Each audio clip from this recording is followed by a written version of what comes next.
Hello friends! ఈరోజు మీకు ఒక కొత్త బీచ్‌ని అయితే పరిచయం చేయబోతున్నాను.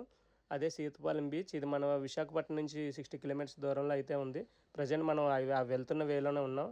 ఇదే మనకు అచ్యుతాపురం జంక్షన్. ఇక్కడ నుంచి మనం లెఫ్ట్ తీసుకుంటే మనం పూడిమడక రోడ్డు వైపు అయితే మనం వెళ్ళాలి.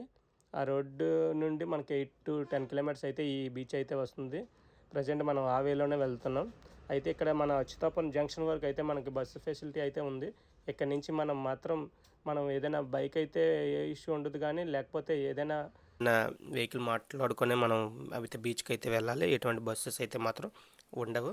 అది మాత్రం గమనించండి. నెక్స్ట్ బైక్ మీద వచ్చేవారు మాత్రం మస్ట్గా ఇక్కడ పెట్రోల్ బంక్ దగ్గర పెట్రోల్ అయితే కొట్టించుకొని మూవ్ అవ్వండి. ఎందుకంటే ముందున బంక్స్ అయితే ఏముండవు, తర్వాత ఇబ్బంది పడతారు. నెక్స్ట్ మనకి ఇండికేషన్ ఏంటంటే సీతపాలెం బీచ్కి ఈ రైట్ సైడ్ కనిపిస్తున్నాయి కదా, ఈ తుఫాన్ బిల్డింగ్లే.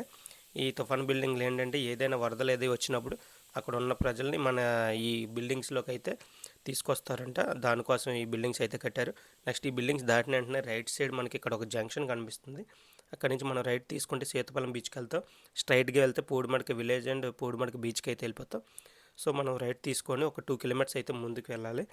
మనం వెళ్తున్నాం ఈ వే అంతా కూడా సీతపాలెం రూట్ ఇది, సీతపాలెం బీచ్కి. నెక్స్ట్ రాంబిల్లి వే కూడా ఇదే. సో రోడ్ అయితే ఇప్పుడు ప్రజెంట్ అయితే అండర్ కన్స్ట్రక్షన్లో ఉంది. నెక్స్ట్ ఇయర్కి అయితే రోడ్ అయితే అంతా బాగానే ఉంటుంది. బైక్ మీద వచ్చే వాళ్ళు మాత్రం ఇక్కడ లెఫ్ట్ తీసుకోవాలి. లెఫ్ట్ తీసుకొని మూవ్ అవ్వాలి. కార్లు అయితే మాత్రం వెళ్ళే ఇదైతే మాత్రం లేదు. సో కార్లు అయితే ఇక్కడ నుంచి కొంచెం ముందుకెళ్ళి ఒక కంపెనీ ఉంటుంది, అక్కడ పార్క్ చేసుకొని అక్కడి నుంచి వాక్ చేసుకొని వెళ్ళాలి. 3 కిలోమీటర్స్ అయితే వాకింగ్ ఉంటుంది. సో బైక్ అయితే మాత్రం డైరెక్ట్ బీచ్లోకి వెళ్ళిపోతుంది. అది మాత్రం గమనించండి. నేను అందుకనే బైకే సజెస్ట్ చేశాను. బైక్ వల్ల యూజ్ ఏంటంటే డైరెక్ట్ బీచ్లో కూడా మనం డ్రైవ్ చేయొచ్చు. ఆ ఫెసిలిటీ అయితే ఉంటుంది ఈ బీచ్కి అయితే మాత్రం. నెక్స్ట్ వచ్చేసి ఇది పూడిమాడికి వెళ్ళే సెకండ్ వే. నెక్స్ట్ ఇక్కడ ఒక బ్రిడ్జ్ ఉంది కదా, ఈ బ్రిడ్జ్ ఇండికేషన్. ఈ లోపలికి అయితే మనం వెళ్ళిపోవాలి బీచ్లోకి వెళ్ళాలంటే. ఇక్కడ నుంచి 2-3 కిలోమీటర్స్ అయితే ఉంటుంది. అది కూడా గుర్తుపెట్టుకోండి. బీచ్కి ఇది చాలా చిన్నవే ఉంటుంది. చాలా డ్రైవింగ్ అయితే మాత్రం చాలా రిస్కీగా ఉంటుంది. చూసుకొని అయితే డ్రైవ్ చేయండి. చూసారా, ఈ మార్గం మధ్య చిన్న రోటే ఉంది. మనకైతే ఇక్కడ ఒక చెరువు కూడా కనిపిస్తుంది. చూసారా, చాలా బాగుంది కదా సీనరీ. మనం అలా ముందుకు వెళ్తున్నాం. మనం అయితే ఇప్పుడు ప్రజెంట్ అయితే ఈవినింగ్ టైం వెళ్తున్నాం. ఈవినింగ్ టైం వెళ్ళడం వల్ల యూజ్ ఏంటంటే వాటర్ అయితే ఫుల్ స్విచ్ అయితే ఉంటుంది. మీకు అదైతే క్లియర్గా చూపిస్తాను. చూసారు, రోడ్ అయితే మాత్రం లేదు కానీ బైక్ అయితే మాత్రం ప్రాబ్లం అయితే ఏం లేదు, వెళ్ళిపోవచ్చు, బాగానే ఉంది. ఈ పక్కన రైట్ సైడ్ కనిపిస్తుంది కదా, అది బీచ్ బ్యాక్ వాటర్ అంతా కూడా ఇలా వస్తూ ఉంటుంది. సో ఇక్కడ పార్కింగ్ పడవలు అవి పార్క్ చేసుకోవడానికి అది యూజ్ చేస్తున్నారు. కనిపిస్తుంది కదా అంతా కూడా. ఇదంతా రైట్ బ్యాక్ వాటర్, ఇదంతా కూడా బీచ్ బ్యాక్ వాటర్. ఇది మనకి బీచ్ కూడా కనెక్ట్ అయి ఉంటుంది. చాలా పొడవు ఉంటుంది. దగ్గర ఒక 3-4 కిలోమీటర్స్ అయితే ఉంటుంది. ఇది మనకి ఆ పక్క నుంచే మనం బీచ్ వరకు వెళ్ళొచ్చు. కానీ మనం ఈ లెఫ్ట్ ఒక వే ఉంటుంది, ఆ వేలోకి అయితే మనం వెళ్ళిపోతాం. అక్కడ మన ఐడి కార్డు, నెక్స్ట్ మన డీటెయిల్స్, మన ఫోన్ నెంబర్ కూడా ఇచ్చిన తర్వాతే మన లోపలికి అలౌ చేస్తారు. మేబీ అక్కడ హార్బర్ కన్స్ట్రక్షన్ అవుతున్నట్టుంది. సో రెస్ట్రిక్షన్గా లాస్ట్ టైం వచ్చినప్పుడు అయితే ఇవేం లేవు. కానీ ఇప్పుడైతే మాత్రం మస్ట్గా ఐడి ప్రూఫ్ అనేది కంపల్సరీ తీసుకుంటున్నారు. కాంటాక్ట్ నెంబర్ కూడా తీసుకుంటున్నారు వీళ్ళు. అవన్నీ మనం ఎంటర్ చేశాకే మనల్ని అయితే అలౌ చేస్తున్నారు. నెక్స్ట్ ఈ చెకింగ్ అది చేశాక మనం అయితే లోపలికి వెళ్ళిపోతున్నాం. చూడండి ఎంత బాగుందో. మన రోడ్డుకి అటు ఇటుగా ఈ ఇసుకతో చాలా చాలా ఇక్కడ ఫొటోస్ అయితే పీక్స్లో వస్తాయని చెప్పొచ్చు. మీరు ఏమైనా వస్తే మాత్రం ఇక్కడ కంపల్సరీ ఫొటోస్ తీసుకుని చాలా బాగా వస్తున్నాయి. చూసారా ఎంత బాగుందో. ఒక్కసారి మన బీచ్ వ్యూ కూడా కనిపిస్తుంది. మీరు చివరిని చూస్తే సరిగా బ్లూ కలర్ కనిపిస్తుంది, అదే మనకు బీచ్. మనం అయితే మాత్రం వెళ్తున్నాం. 100 ఫీట్ అయితే రోడ్డు అయితే ఉండడం వల్ల చాలా విశాలంగా ఉంది రోడ్డు. ఎవ్వరు లేరు. చెప్తున్నాను కదా, వీకెండ్స్ టైంలో కూడా 100 మెంబర్స్ కన్నా తక్కువే ఉంటారు. అంత ఎవరికి తెలియని బీచ్ ఇది. కానీ నాకు తెలిసి one of the best beach in మన ఆంధ్ర అని చెప్పొచ్చు. అంత బాగుంటుంది బీచ్ అయితే మాత్రం. మీరే చూస్తారు.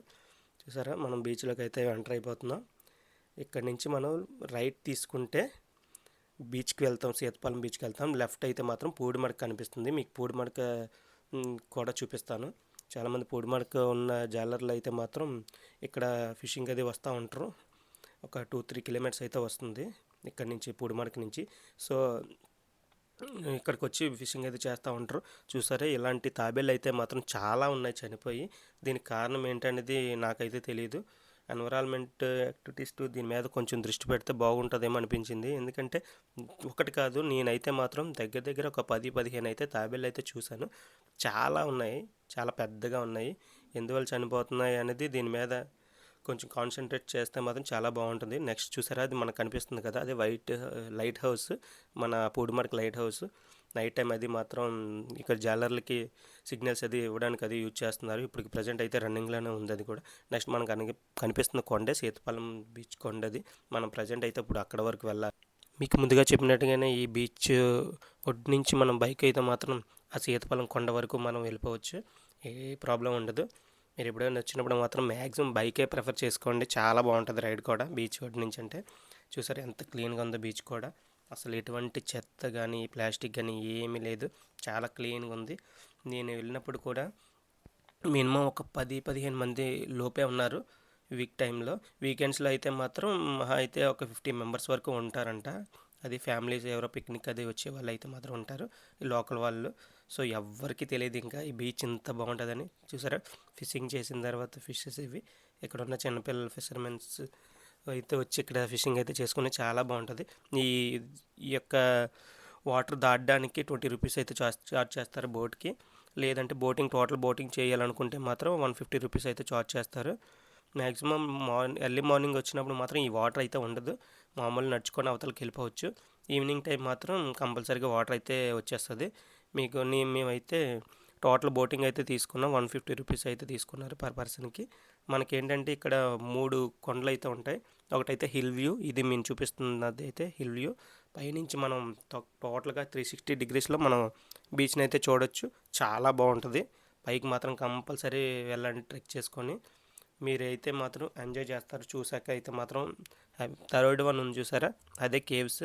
ఇక్కడ సీతపాలెం కేవ్స్ ఉంటాయి అని చాలామంది అంటూ ఉంటారు కదా, యాక్చువల్లీ ఫస్ట్ దాంట్లో ఉంటాయి అంటారు చాలా వరకు, అక్కడ ఏమి ఉండవు. మనకైతే థర్డ్ దాంట్లోనే కేవ్స్ ఉంటాయి, అది మాత్రం చూపిస్తాను, అది కూడా చూడండి. నెక్స్ట్ బోటింగ్ వచ్చేసరికి మనకు దగ్గర వరకు తీసుకెళ్తారు కానీ ఆ కేవ్స్ అవి ఉన్న ప్లేస్కి తీసుకెళ్తారు కానీ మనం అక్కడ దిగడానికి అయితే కుదరదంట, వెహికల్ ఈ బోట్ కూడా వెళ్ళదంట. సో మనకైతే దగ్గర వరకు తీసుకెళ్లారు కానీ అక్కడైతే డ్రాప్ చేయడానికి అయితే లేదని చెప్పేశారు. సో మళ్ళీ మనం రిటర్న్ అయిపోయాం. ఇవి ఫస్ట్ కొండ చూసారు కదా, ఫస్ట్ది అయితే హిల్ వ్యూ, పైనుంచి అయితే టాప్ అంతా చూడాలి. ఈ సెకండ్ వన్ వచ్చేసరికి మామూలు ప్లెయిన్గా ఉంటుంది. థర్డ్ది వచ్చేసరికి కేవ్స్ ఉంటాయి, అది మాత్రం గుర్తుపెట్టుకోండి. ఈ వీడియోలో మొత్తం 3 కూడా కవర్ చేశాను నేను, మీరు ఎండ్ వరకు అయితే వీడియో చూడండి, చాలా బాగుంటుంది. చూసారా సన్సెట్ కూడా అవుతుంది. మనకి వస్తే సన్ రైజ్ టైంలో కానీ సన్సెట్ టైంలో కానీ రండి, చాలా పీక్స్లో ఉంటాయి, ఫొటోస్ కూడా చాలా బాగా వస్తాయి. నెక్స్ట్ ఈ బోట్ అయితే మనం దిగేసాం. వీళ్ళు నాకు చెప్పింది ఏంటంటే ఈ వాటర్ అంతా పోతుంది, మీరు ఒక 1 అవర్లో మొత్తం చూసేసి వచ్చేసేయండి, వాటర్ అంతా పోతుంది, సో మీరు అవతలకి నడిచి వెళ్ళిపోవచ్చు అని రాంగ్ ఇన్ఫర్మేషన్ అయితే ఇచ్చారు. సో మేమైతే చాలా ఇబ్బంది పడ్డాం ఈ వాక్ దాటడానికి, అది కూడా మీకు క్లియర్గా చెప్తాను. నెక్స్ట్ మనం ఫస్ట్ హిల్ వ్యూ చూడడానికి అయితే మనం వెళ్తున్నాం. చూసారా ఈ హిల్ వ్యూకి ఇదే జస్ట్ ఒక 5-10 మినిట్స్ లోపే పైకి వెళ్ళిపోవచ్చు, ఆ ప్రాబ్లం అయితే లేదు. కొంచెం స్లిప్ అవుతుంది, ఇది కూడా ట్రెక్ చూడండి, జాగ్రత్తగా పైకి అయితే వెళ్ళండి. ఎవరైనా వెళ్ళిపోవచ్చు, అంటే ఇవి ఏజ్ వాళ్ళే వెళ్ళాలని అయితే లేదు, చాలా చిన్న ట్రెక్, ఇది కూడా గమనించండి. నెక్స్ట్ మనం తర్వాత వెళ్ళాల్సిన రూట్ అయితే ఇది, ముందు మనం పైకి వెళ్ళొచ్చేద్దాం. చూసారా పైనుంచి అయితే ఎంత నీట్గా ఉందో. మనం ఎండకి వెళ్తే మాత్రం మీకు ఆసమ్గా కనిపిస్తుంది, మీరు మాత్రం కంపల్సరీ విజిట్ చేయండి ఈ ప్లేస్ని అయితే మాత్రం, చాలా అంటే చాలా ఎంజాయ్ చేస్తారు. ఎక్కడ ఉండదు ఇలాంటి వ్యూ అయితే మాత్రం నాకు తెలిసినంత వరకు, ఎంత ప్లెజెంట్గా అంటే మెయిన్ ఎంత క్లీన్గా అయితే మాత్రం ఏ బీచ్ ఉండదు, దానికైతే నేను గ్యారంటీ. నేను వైజాగ్లో ఉన్న బీచెస్ అన్నీ కూడా చూసా కానీ ఎంత క్రౌడ్ తక్కువ ఉన్నా ఇంత క్లీన్గా ఉన్న బీచ్ అయితే మాత్రం నేనైతే చూడలేదు.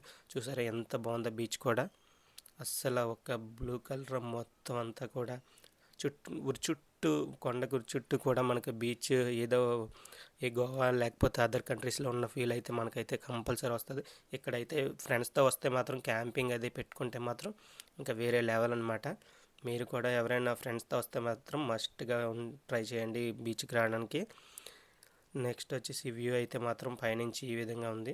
అందరూ కూడా ఈ సీతపాలెం బీచ్ అంటే ఈ వ్యూ ఒకటే చూసుకొని అయితే వెళ్ళిపోతారు. మీకైతే ఈ వీడియోలో మిగతా రెండు కొండలు కూడా మీకైతే చూపిస్తాను, చూసారా, ఇది బ్యాక్ వాటర్ అది ఇందాక చూపించింది కదా. ఇది నెక్స్ట్ ఇది సెకండ్ డే కొండ. ఇది సెకండ్ కొండ అయితే మాత్రం ఇలా ప్లెయిన్గా ఉంటుంది, కాకపోతే రాళ్ళు అవి మాత్రం షార్ప్గా ఉంటాయి. చూసుకొని జాగ్రత్తగా నడడం అయితే చూడండి. ఇక్కడైతే జస్ట్ రాళ్ళ దగ్గర ఫొటోస్ అవి తీసుకొని మీరు వెళ్ళిపోవడం బెటర్. ఇక్కడ రిస్క్ అయితే మాత్రం చేయొద్దు, ఎందుకంటే చాలామంది అయితే ఇక్కడ ఇబ్బంది పడ్డారని లోకల్ పీపుల్ అయితే మనకు చెప్పారు. నెక్స్ట్ మనం థర్డ్ దానికి వెళ్తున్నాం, కేవ్స్, సీతపాలెం కేవ్స్. ఇవి అయితే మాత్రం చాలా ఫేమస్. ఇక్కడ మనకి హిల్ వ్యూ ఎంత ఫేమస్, ఇక్కడ సీతపాలెం కేవ్స్ కూడా ఎంతే ఫేమస్. అవి కూడా మీకు చూపిస్తాను. కానీ ఇక్కడ ఉన్న డిసడ్వాంటేజ్ ఏంటంటే మనం ఎర్లీ మార్నింగ్ వస్తే మన కేవ్స్ అనేది లోపలికి వెళ్ళి లోపల నుంచి కూడా మనం క్యాప్చర్ చేయొచ్చు. ఈ ఈవినింగ్ టైం వచ్చేసరికి వాటర్ అనేది ఫుల్గా వచ్చేస్తుంది, అది కూడా గమనించండి.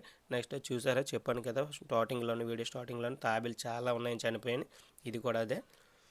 మీరు ఈ తాబేళ్ళు అవి చూసిన తర్వాత మనకే చాలా బాధ అనిపిస్తుంది, ఎందువల్ల ఇవి చనిపోతున్నాయి అని చెప్పేసి.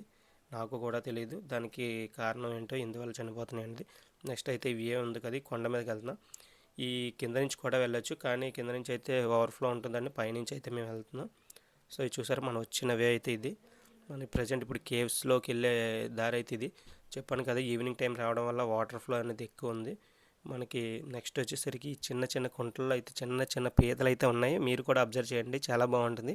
నేను ఆ పీత ఉన్నది కానీ కదులుతుంది అని చెప్పి చాలాసేపు వెయిట్ చేశాను, కానీ బట్ అది అయితే స్టేబుల్గా అలా ఉండిపోయింది. నెక్స్ట్ వచ్చేసరికి మనం కేవ్స్కి వెళ్తున్నాం. ఇందులో 2-3 కేవ్స్ అయితే ఉన్నాయి. ఫస్ట్ది అయితే మాత్రం ఇంకా వాటర్ అయితే ఫుల్గా రాలేదు, అదైతే మీకు చూపిస్తున్నాను. ఈ ఫస్ట్ది చూసారు అదే. నెక్స్ట్ సెకండ్ది అయితే మాత్రం వాటర్ అనేది ఫుల్గా వెళ్ళిపోతుంది, మనం అందులోకి వెళ్ళాలి. లోపల నుంచి వెళ్ళే మార్గం అయితే బాగా ఓపెన్గా ఉంటుంది, కానీ మనకి ఈవినింగ్ టైం రావడం వల్ల మనకి క్లియర్గా మీకు చూపించడానికి అయితే కుదరట్లేదు. అందువల్ల మీరు మార్నింగ్ టైమే రావడానికి అయితే ప్లాన్ చేసుకోండి. హైవే కేవ్స్ వాటర్ వెళ్ళిపోతుంది చూసారా, అది మనం ఈవినింగ్ నైట్ అయ్యే కొలది వాటర్ అయితే ఫుల్ అయిపోతుంది. సో మనం రిస్క్ చేయడం ఎందుకు అని చెప్పేసి అయితే లోపలికి అయితే వెళ్ళట్లేదు. మీరు కూడా ఎవరైనా పిల్లలతో వచ్చినప్పుడు మాత్రం రిస్క్ చేయకండి. ఈ ఈ రాళ్ళని మాత్రం చాలా షార్ప్గా ఉన్నాయి, జారుతున్నాయి కూడా, ఇబ్బంది పడతారు. సో డే టైం అయితే ఎర్లీ అవర్స్లో అయితే మాత్రం పెద్ద వాటర్ ఫ్లో అయితే ఉండదు. సో ఆ టైంలో అయితే రావడానికి ప్లాన్ చేసుకోండి. నెక్స్ట్ ఈ కొండ మీద అయితే వ్యూ అయితే ఏ విధంగా ఉంది, జస్ట్ ప్లెయిన్గానే ఉంది. మనకి ఒకవేళ లెఫ్ట్ నుంచి వెళ్తే బాగానే ఉంటుంది, కానీ కేవ్స్ అవి మాత్రం చాలా ఇబ్బందిగా ఉంటుంది.